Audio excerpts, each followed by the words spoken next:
I'm Susan Peabody, and I get to introduce our next speaker, Glenn Hegar, the Texas State Comptroller. He's been in the job over 4 years now. When doing my homework to prepare tonight to introduce you, I found a good synopsis so that he can get on stage quicker than me reading his entire bio. He is the CFO of the 10th largest economy in the world.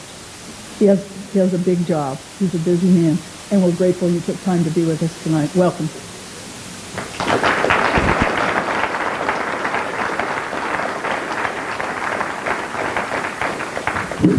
Thank you, Susan, very much. That's an introduction I like right there. Short and to the point. Yeah, I keep telling my staff, make it one sentence, Glenn Hegar, Comptroller, and then I'll answer the questions. It's good to be with you today. Great to be here this afternoon.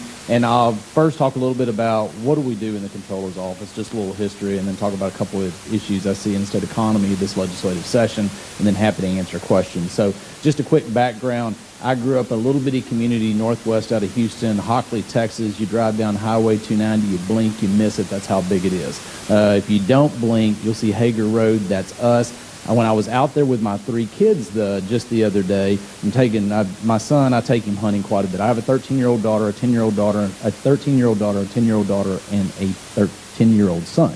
And so we went out there to target practice on Saturday. And as we were getting off for the exit, my kids, they were going, one was saying, yeah, Siri doesn't know how to spell Hegar. And if you do Google Maps, it says Hegar this way and this and that. And then as we turned on Hegar Road, which splits our family farm in two, and we're still actively engaged in agriculture out there, and one of my kids said, so how do you get a road named after you?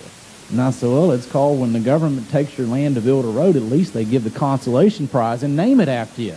And I was like, I've told y'all that several times, but they must have missed that at some point in time. But anyway, with the 3 kids, I grew up out there, a 6th-generation Texan. I've been serving in this capacity, as you heard, for 4 years in the Comptroller's office. And what do we do? If you go back to the days of Washington on the Brazos was the first Comptroller of Public Accounts, and obviously it's been an elected position since the current Constitution has been put into place. And if you look at this overall agency, I have about 3,000 employees that work for me, 26 different divisions. But if you look at what our core constitutional responsibilities are, there are 3 main things. Number 1, we run the Treasury. And as you heard, Texas, and think about this, it's really hard to imagine that Texas is literally the 10th largest economy in the entire world. When I was put in this job back in the fall, elected in 2014, started serving in 2015, you remember that we had oil prices that began to decline in the fall of 2014. They continued to decline in 2015. And so Texas, as a state, the 254 counties put together, some parts of the state contracted significantly. Permian Basin, the Eagle Ford Shale area, the Houston area actually went through probably about a 3-month period where it had no growth that year and went through a very mild recession, just barely below zero. Other areas, the Metroplex continued to grow. San Antonio continued to grow. What does it mean? Net, the overall state as a whole in 2015, 2016 roughly had zero growth. Well, what am I going with that? When I got elected, we were actually the 12th largest economy in the entire world. I was very curious in looking at the data, the Treasury numbers, looking at what was going on in Texas. Would Texas still be the 12th largest economy in the world? And I was convinced because we lost 100,000+ jobs in the oil industry and the manufacturing industry. And as I mentioned, certain areas of the state contracted. Some continued to grow, but net Texas was flat as overall, which was very different than Texas has been year after year after year in outpacing the national average. So I was very convinced Texas was not going to be the 12th largest economy in the world. How could it be when you don't grow? So as we got from data from around the different economies of the world, I was right. We weren't the 12th largest economy in the world. But what I wasn't prepared to see is that we were no longer the 12th, we were the 10th. Well, what you didn't hear is that I'm also an Aggie. And what does that mean? Some people, when I say that, and they go, well, what kind of Aggie math did you use with an economy that didn't grow, had 160,000 job losses in 2 industry sectors, was flat, and you moved from 12th to 10th? It just doesn't make sense. Well, Texas was larger than the economy of Australia, larger than the economy of Spain, larger than the economy to our southern border of Mexico. So you question, well, who do we move over and why? Well, the fact is the 2 countries we moved over in fact, had a larger contraction than Texas did. And who are they? Well, I'll give you a hint. They're a little cool and breezy outside right now. It's going to be a little cooler and breezier this weekend. Well, the country that I'm going to mention first is straight north of here, and it's going to be a lot colder there than it is here on any given day in the wintertime. If you still can't figure it out, their flag is a maple leaf. If you still don't know who it is, they're good in hockey. If you can't figure it out, it's called Canada. Well, then who's the other one? Well, I'll give you a hint. The other one is also cold right now. Part of it's in Europe, part of it's in Asia. And in fact, if you still can't figure it out, they've been talked about in the national media for 4+ years now, day after day after day after day. I even read this morning the president's apparently working for this country. I did not know that. I thought he was sworn in to defend the Constitution of the United States, not this other country. And if you still can't figure it out, earlier this year, actually the fall of last year, my wife, she'll go through the kids' clothes, you know, as they're growing 13, 10, and 10, they continue to grow bigger. And so she's going through their closet, kind of reorganizing for school. And she said, hey, Glenn, your son, he wants to come show you an outfit that he has on. I was like, great, sure, whatever that is. So he walked in our office. I turned around, and he just had pants on. No shoes, no shirt, just pants. And his pants were actually camouflaged. And so I looked at him, and I said, Vladimir, how are you today? And he was like, Vlada, who? Well, if you still can't figure it out, Russia. Think about that. The Texas economy is larger than the Russian economy. That is actually pretty remarkable to have that concept. So we run the Treasury. So any of your taxpayer dollars, whether it's your federal dollars, your state dollars, every single dollar flows through my office, and we're responsible to make sure the agencies appropriate and spend those monies the way the legislature had told them to, a part of the Appropriations Act. The second constitutional responsibility, and this is the one where I always get very nervous, my palms get a little sweaty when I tell people the second one, and that's because my grandfather, my mother's side, was a Baptist preacher. And there in Little Waller, Texas, I used to go to his sermons before they moved off to another state. And I remember listening to Lowell Thompson's sermons, and he'd say, you know, how they stoned the tax collector in the Bible. Well, little did he know, many years later, he was going to give the invocation when his grandson was sworn in as the tax collector for the state of Texas. I still wanted to ask him, but I won't have that opportunity. What did he think when he gave that invocation? So, yes, I'm the tax collector. So hopefully I don't see any stones out here. And then the third part is monitoring the state economy, and that means the day before a legislative session, I'm constitutionally obligated to tell the legislature how much money we estimate will come into the state treasury for the next 2-year budget, because they can't pass a budget unless they have an idea of how much money is supposed to come in the treasury. Now, let me ask you a question. Anyone in this room with 100% absolute certainty can estimate how much money will come into your personal household, and don't raise your hand, it's none of my business in any shape, form, or fashion, but I try to make it as basic as I can to each individual, how much money will come into your household for the next 2 years. I mean, it's almost impossible. I see people's faces, you know, kind of really, how can you even begin to figure that exactly? I was in Killeen, Texas last week for a speech, and actually there in that same location when I gave that first comment, I've been saying that in my speeches for years, and I had a gentleman who raised his hand. I looked at him and I said, let me guess, you used to work right across the street at Fort Hood. He said, yes, I did. And I said, I assume you're retired military on a pension. He said, yes, I am, and I know every damn penny that's coming in my checkbook every month. Well, unless you're that individual, now you back up and imagine that that's a job that we have for an economy, 10th largest economy in the world, that doesn't start for a budget for 9 months from now and runs 2 years later. And so the point being is that's the job that I had this past Monday, the day before a session. And as I told the legislature and I gave that revenue estimate and I talked to everybody in the media and I've given speeches all last week, day after day after day, and will continue to, I'd made the comment that if you look at Texas today, in the last 12 months, we have had job gains of over 360,000 people into this state. 360,000 jobs. In fact, if you go back in the last 10 years, Texas has created over 2 million jobs, and what does that mean? That's roughly 25% of the job counts of the entire nation is right here in Texas. Now, also what I made the comment to is that if you look at from the revenues into the state treasury, the money that we collect as the tax collection agency has been stronger than it has been in a very long time. If you actually look in the course of the last year, it's almost as though Texas has been in a boom. That's how strong it's been. Let me go back to 2015. In November of 2015, we had a collection that month in sales tax, because that's roughly 60% of all collections, tax collections, or sales taxes. That's what we talk about a lot, because that's what drives the health of the state budget from year after year, and what the legislature can or cannot do on a wide variety of things and about your money. And so in November of 2015, we had a historic month because we actually had a sales tax collection of $5 billion that month. We didn't have another one December, didn't have one in 2016. We didn't have one through 2017 until you get to November, 2 years later.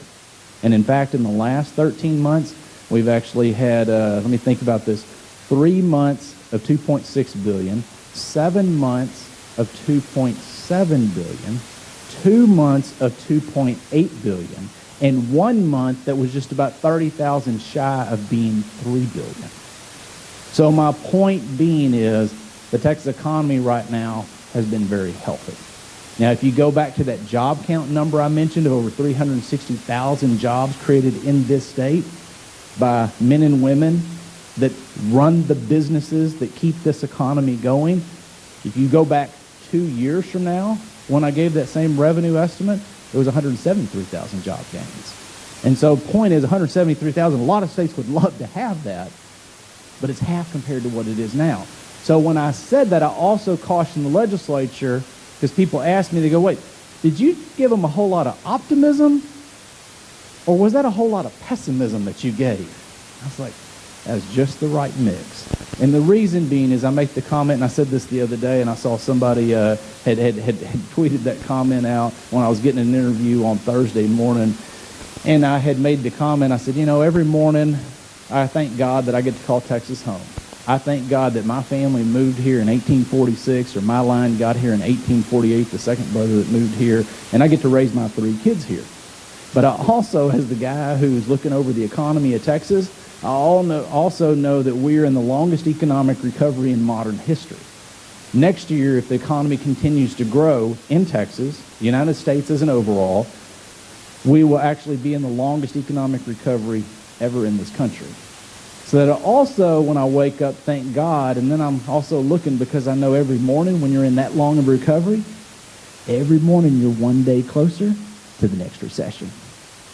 And so my pause to the legislature is that even though you've seen a historic boom, we do not expect that boom to continue. And one of the things that I have talked about for 4 years now, the very first day when I gave that revenue estimate, I said it this last week, I've said it over and over again, is Texas is blessed with a Permian Basin. And if you go back to an issue that Joanne had mentioned that I was going to talk about tonight and highlight, is that if you look at our Economic Stabilization Fund, which is our state's rainy day fund or our state savings account, that fund today has $12 billion, and I did not stutter, $1 billion in it. Last year, I transferred an amount out of the general treasury, because it's oil and gas severance taxes is how that money gets in there. This fund was created in the 1980s. If you recall, Texas had an economic recession in the 1980s, principally based on the oil and gas industry. Now, Texas is a much more diverse economy than we were in the 1980s. Now, it is nice to have. People ask me, how important is the oil industry? It's very important. But I give an example of a cake.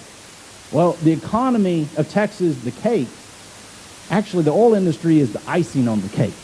And some years it's pretty good, and some years it's not so good. If you go back 2 years ago, I transferred $734 million in severance tax collections into that state savings account. Now, a few years ago, if you recall, certain amounts of money went in there. A few years ago, the legislature made a decision, the voters approved. Let's send half of the money to the savings account. Let's send half of it to transportation funding.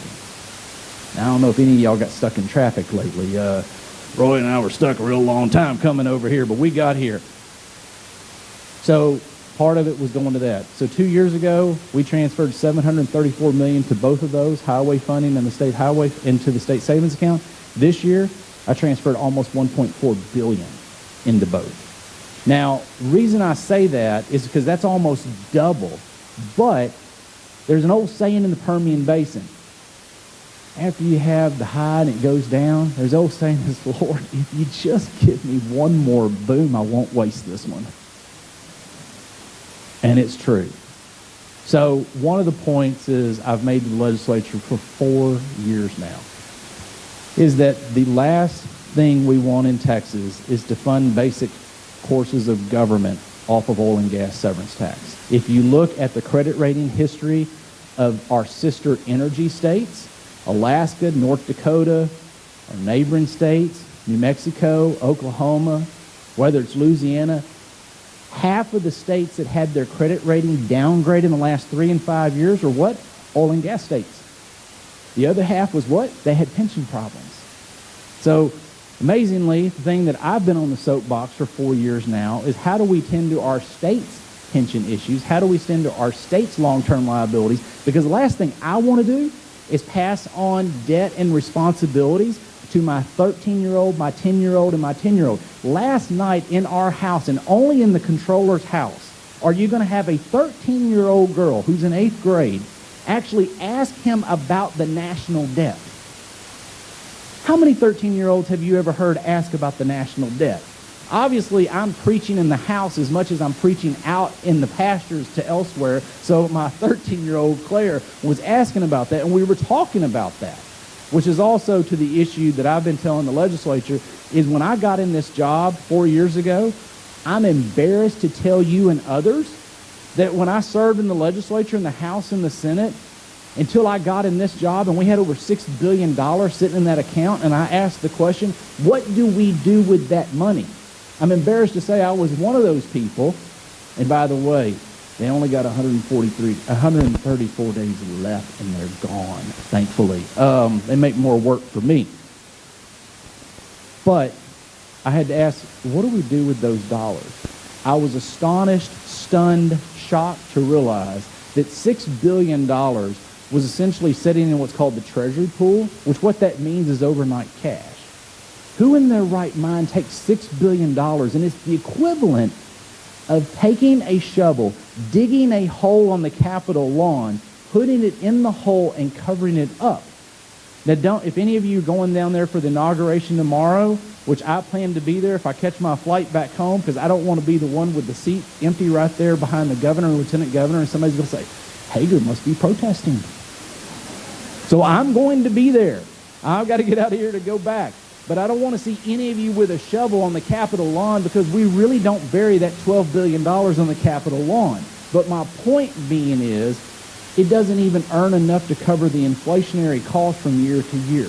Now, that's not how you treat the taxpayers' dollars. And one of the points I have made, and I have made the argument that what we need to do with those dollars, instead of sitting them in a hole or putting them in a coffee can behind the ice maker in the freezer or burying them in a mattress, which no one does anymore. My office has 14 endowments. I don't care. Give it to somebody else. It doesn't have to be the Comptroller's office. My point is, say, for example, the tobacco settlement dollars that my office was given, remember way back when there was tobacco settlements, my office got $1.6 billion. Now, Glenn Hegar's not opening the newspaper to decide what to invest in. That's not how this works.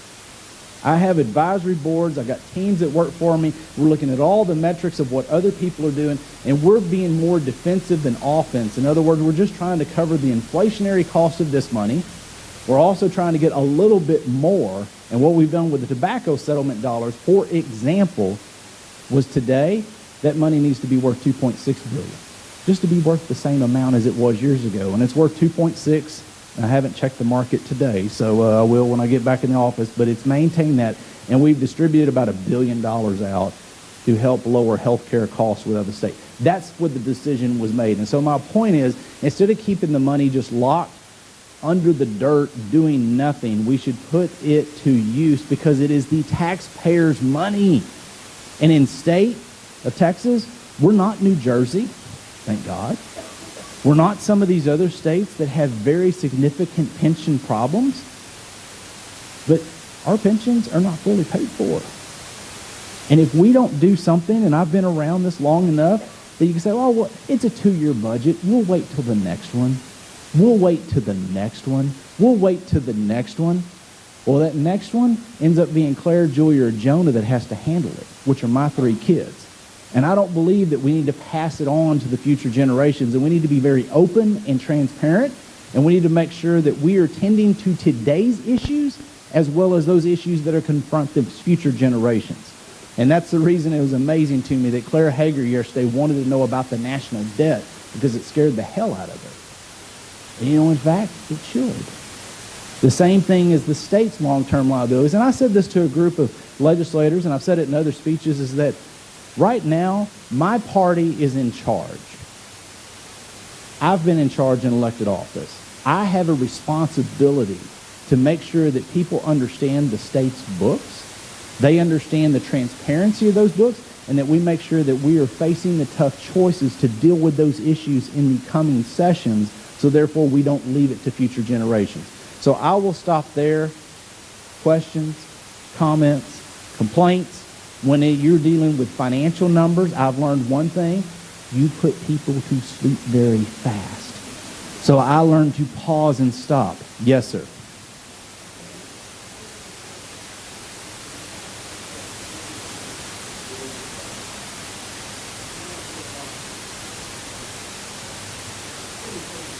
Right.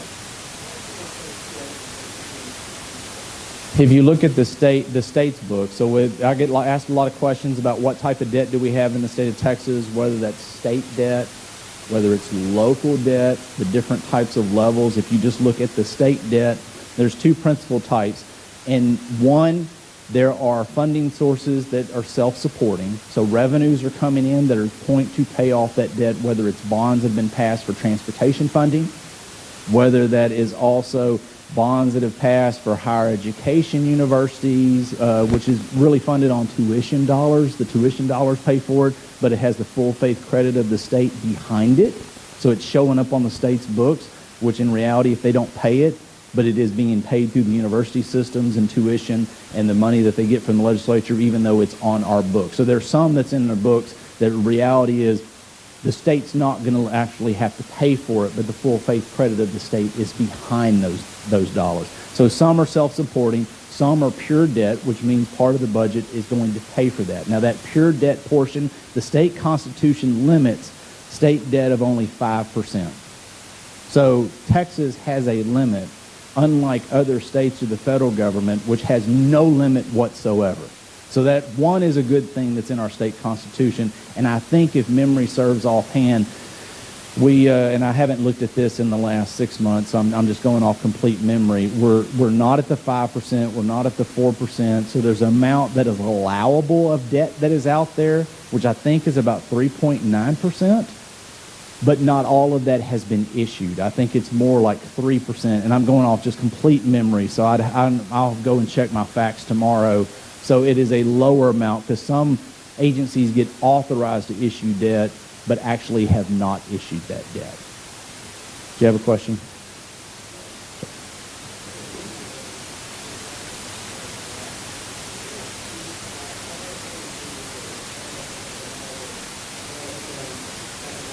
Right. About 60 some odd dollars. And I think somewhere in that $60 range is good for the oil companies that can make money, especially in the Permian Basin. They can make money lower price than that.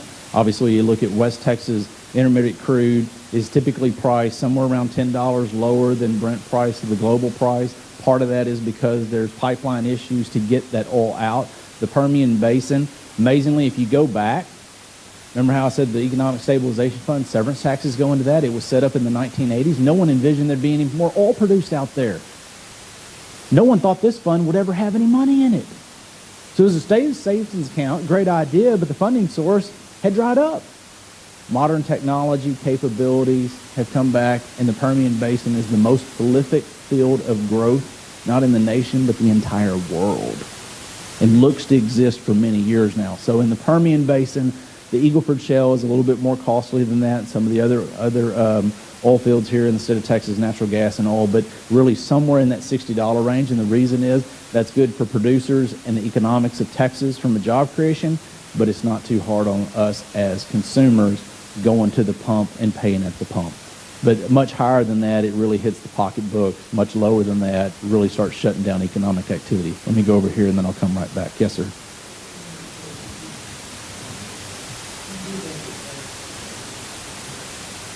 Well, on our portion that is in the equity pool, yes, it is in cash, whether we have our own Fed fund account and or we have it with the banks. Yes, that is correct. We are drawing something, but we're not covering inflation on it, which is somewhere between 2 to 2.5%. Yes, sir, that is correct. So the Economic Stabilization Fund in 2015, I went and asked the legislature, because as my staff, one of them said, hey, don't you think we should like show that we can ride on a bicycle with training wheels before we ride the bicycle? Which that's where I made the mistake, because I should have went ahead and said, no, let's ride the bicycle, because being a day or two on the job, well, we've been doing this on training wheels for 14 other endowments already, which was my mistake. Hindsight is 2020. So yes, on a lot of those, we have different statutory authorities, like the tobacco settlement, where you can try to cover inflation plus a percentage. And again, we're not trying to make 20% return. I mean, that's not defensive more than offensive. You don't want to lose the principal. That's number one. And then trying to earn a little bit more than that. I had somebody the other day that said, yeah, well, Hegar, I heard a rumor that, oh, he's just going to earn like, 4% interest on this, and, they'll keep 2 for inflation. On 12, and then in 2 more years, this is supposed to have $15 billion if they don't use any money out of the ESF. Well, I don't know what damn kind of math you're talking about, but 1%, 4% is a ridiculous sum of money. Now, maybe y'all got that kind of money in your house. Well, we don't in the Hegar household. I mean, it's your money. It's the taxpayers' money. And so it depends on the strategy that we have been told. And since this fund was put in place in the 80s and no one envisioned it ever have anything in it, because nobody thought, I mean, you've got major companies that sold everything they had in the Permian because they didn't think there was anything left. And they're buying back in for billions of dollars. I mean, I'll pick on Exxon, one of the biggest companies in the entire world, sold everything. They just bought a whole bunch last year for $6.5 billion. I mean, thought there was nothing left. So it's changed. And so originally when it was put in the state statute, there was nothing to manage. And so I got the legislature on the training wheels to allow us to cover inflation on about half of it. And so now the other half is literally sitting in that bank account, which is not very prudent use of that money. Did you have a question over here? And then I'll make my way back. Yes, sir.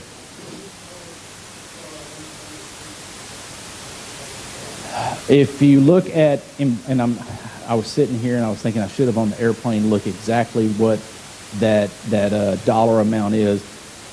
The state, in order to keep our employee retirement pension system shored up, is short about $235 million a year, is what it is today. And part of that is because employee retirement system, same as teacher retirement system, one of the tricks in the pension systems has been, it depends on what you estimate as your rate of return. And if you estimate you're going to get a higher rate of return, even if you've never been hitting that rate of return, then that kind of shoves your unfunded liability down. Well, Texas has recently lowered that. In our in endowments, we did that a couple years ago. I mean, we lowered it before we started seeing that, and we want to make sure that we're as conservative as can be. And so Texas, ERS, teacher retirement system, employee retirement system have been lowering those, which then all of a sudden makes that liability bigger because you're assuming you're making less. I don't recall the exact total dollar amount, which I think is what you would like to know. I don't recall offhand, but I think both of them are somewhere. One of them is 78% funded, and the other one I think is 85% funded offhand, which is not 100, which is what it should be, but it's not the crisis that it is in other states. They are in crisis mode. I want us not to get to crisis mode. Was there a question here? And then I'll come back one more. Yes, sir.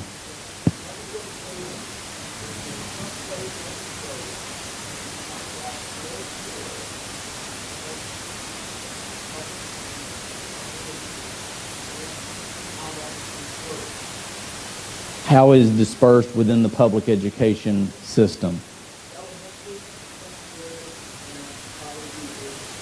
So Texas Education Agency keeps the public education information, K through 12. Texas Higher Education Coordinating Board has the data for the university system.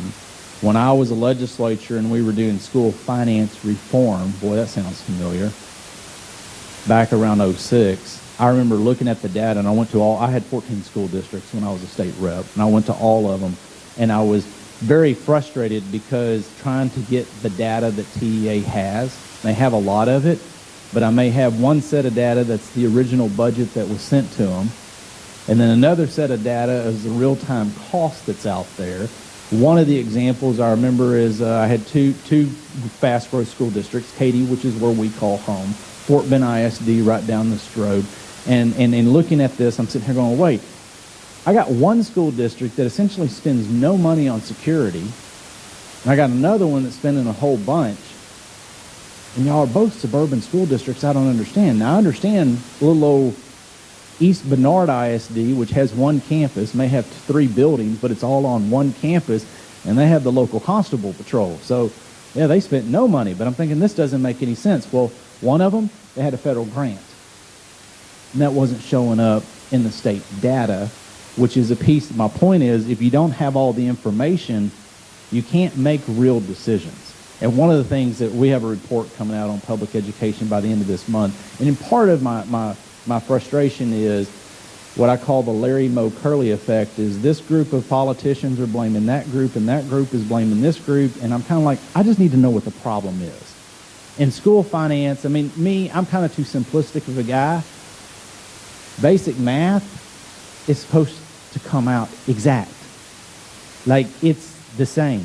And you look at school finance, and some people say, oh, well, the state shares this much, and some say, no, it's this much. Well, there's only one state share and local share, and what is it? And so that's part of what we're trying to make a point in this report. And another point of it is that when the current school finance system was put in place 30, 40 years ago, did you know every morning when you wake up, there's 1,100 more people in Texas every day? Every morning, 1,100 more people in this state than there was yesterday. 570 in natural growth, 530 roughly, plus or minus, moved to this state every single day. No one envisioned the state was going to grow this much.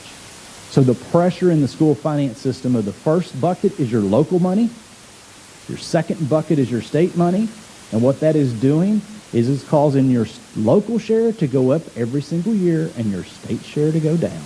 And so if you want to talk about property taxes, I mean, you can look at all governmental entities without a doubt. But if you live in the rural area, 2/3 of your property tax bill is what? ISD. If you live in suburbia, it's 50%.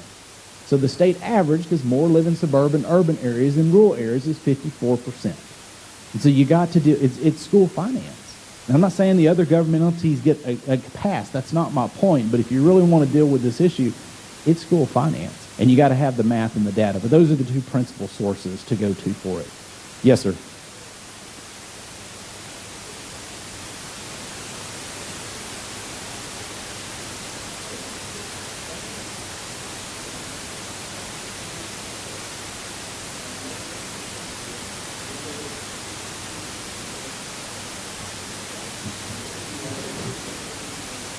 And that's a great question, because what I want to do with the Economic Stabilization Fund is keep a portion of it, about $7.5 billion, which is 7 to 8% of general revenue, keep it in a state savings account for a true rainy day, which is an economic downturn or god-awful Hurricane Harvey, which so many of my friends and neighbors were absolutely devastated in.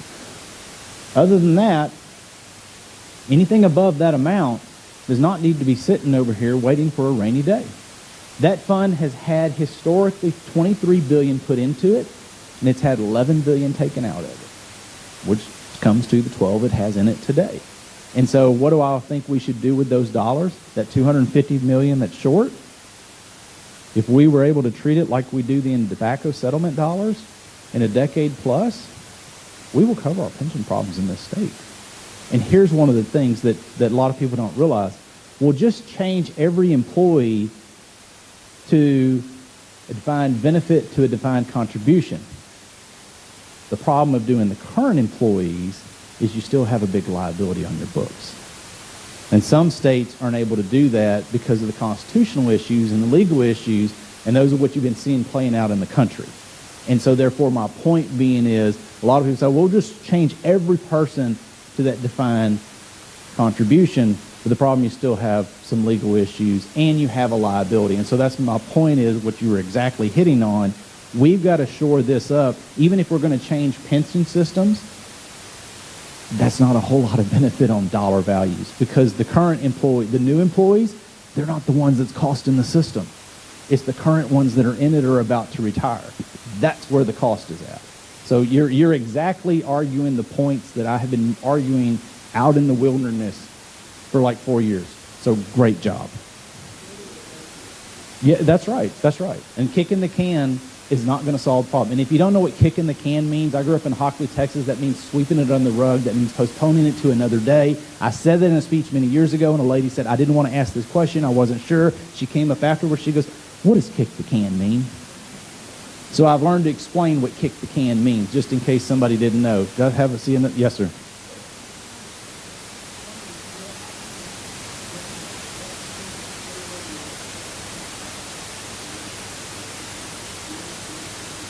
Yeah, great question. So if you look at your state budget overall, a third of it is federal dollars, 2/3 of it is state dollars. And the amount that we send to Washington, D.C., and I had some data put together from my staff on this, and we are a net donor state. We do not nowhere near shape, form, or fashion get back the amount of money that we send to the federal government that flows through the state coffers. And I'm trying to remember, as I'm saying that, to remember the exact amount. I don't remember off the top. There are portions that don't flow through the state budget, national defense and others, that obviously we are a benefactor of. However, Texas, I can say with 100% confidence, we send more than we get back, by far. Other questions, comments, complaints? Yes, ma'am, way in the back. Ma'am? Yes?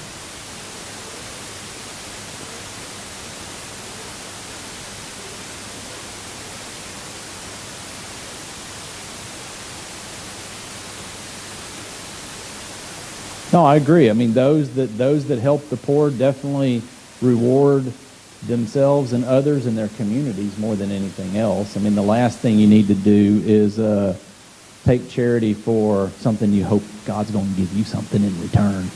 It doesn't quite work that way. You're supposed to out of the pureness and the goodness of your heart. But I also think there's a very fundamental difference between government constantly trying to do more, when we as communities can often do more as individuals than government as a whole, because it steers off the tracks. Now, is it government's responsibility to build the roads, to educate children, to try to make sure to get society in directions? Absolutely. But, I do know that there are a lot of very worthy charities that essentially run enormously efficient and effective systems without a tremendous amount of money. So I don't disagree, but I don't think government can be all, for all, to all. Otherwise, we have a lot of problems as a country. Other questions, comments, complaints? Okay, if not, well then thank y'all for letting me be here, and may God bless you.